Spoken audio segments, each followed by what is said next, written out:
नमस्कार दोस्तों, मैं हूं डॉक्टर आर.के. सिंह और आपका स्वागत है हमारे YouTube चैनल पर। आज हम बात करेंगे एक आम लेकिन परेशान करने वाली समस्या के बारे में, जो है साइनसाइटिस।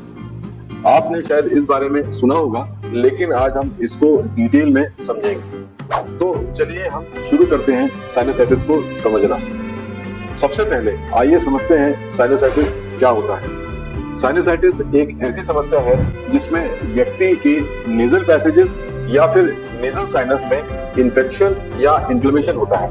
यह इन्फेक्शन नेजल म्यूकस का ब्लॉकेज और बैक्टीरियल या वायरल इन्फेक्शन के कारण होता है। अब हम देखते हैं कि साइनसाइटिस के अलग अलग प्रकार और उनका क्लासिफिकेशन। साइनसाइटिस के मुख्य प्रकार होते हैं एक्यूट साइनसाइटिस, क्रॉनिक साइनसाइटिस, सब एक्यूट साइनसाइटिस और रिकरेंट साइनसाइटिस।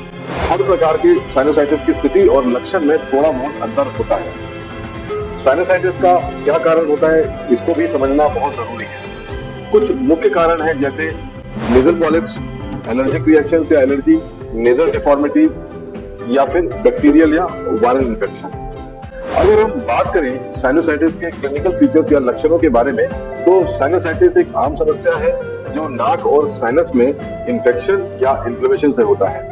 इस समस्या को ठीक तरीके से पहचानने के लिए मुख्य लक्षण कुछ होते हैं। चलिए हम देखते हैं ये लक्षण क्या क्या हो सकते हैं।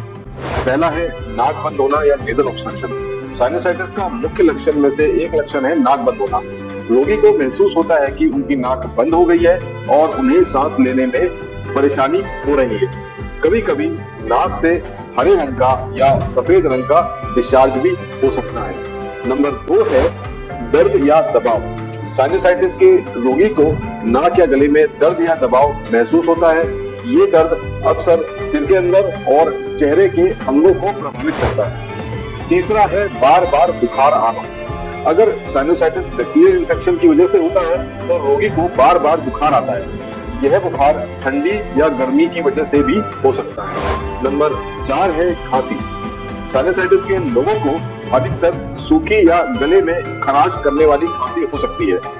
कभी कभी इसमें गले में इरिटेशन या फ्लेम भी हो सकता है। नंबर 5 है सिर दर्द। साइनसाइटिस का मुख्य लक्षण में से एक और लक्षण है सिर का दर्द या हेडेक।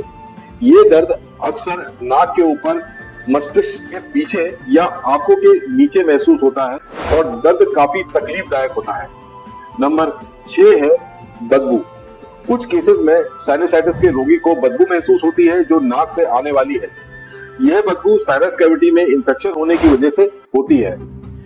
ये तो थे कुछ मुख्य लक्षण जिनसे आप साइनसाइटिस का पता लगा सकते हैं। लेकिन याद रहे, हर व्यक्ति में लक्षण अलग अलग हो सकते हैं और कुछ लोगों में साइनसाइटिस के लक्षण हल्के भी हो सकते हैं। इसलिए अगर आप कोई भी ऊपर दिए गए लक्षणों को महसूस कर रहे हो तो चिकित्सक से संपर्क करके उसका इलाज करवाएं।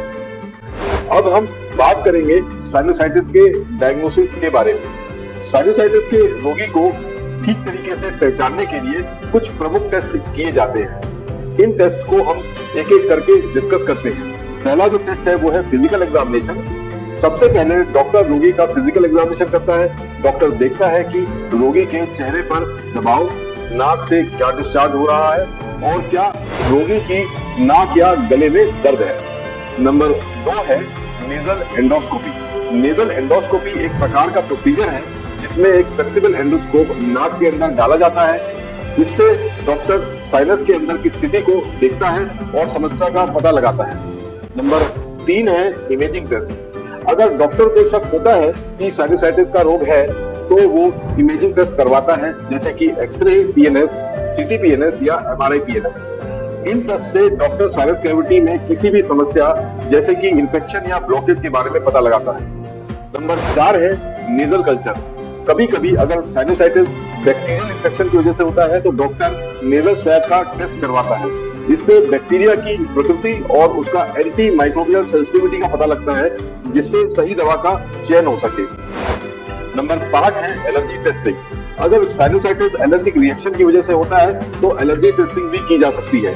इससे पता लगता है कि व्यक्ति को किस चीज से एलर्जी है, जिससे एलर्जी ट्रिगर्स को पहचान कर उसे बचा जा सकता है।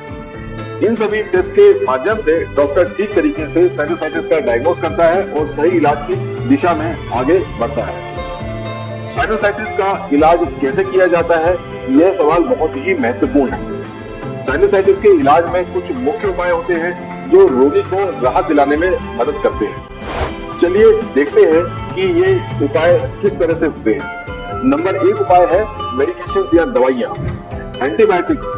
अगर साइनोसाइटिस बैक्टीरियल इन्फेक्शन की वजह से होता है तो एंटीबायोटिक दिया जा सकता है जो इन्फेक्शन को कम करता है। नंबर 2 है नेजल डिकंजेस्टेंट का उपयोग, जो नेजल कंजेशन को कम करने के लिए किया जाता है, जो म्यूकस को जमने की स्थिति का ठीक से इलाज करता है। नंबर 3 है पेन रिलीवर्स या एंटी इंफ्लेमेटरी मेडिसिन, दर्द को कम करने के लिए दवाई दी जाती है जो दर्द को कम करती है।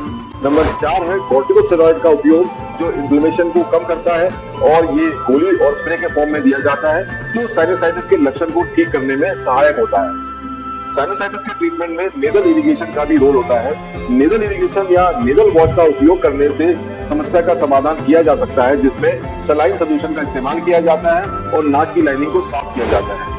स्टीम इनहेलेशन या गर्म पानी या स्टीम इनहेलेशन से भी साइनोसाइटिस के लक्षणों में काफी राहत मिलती है।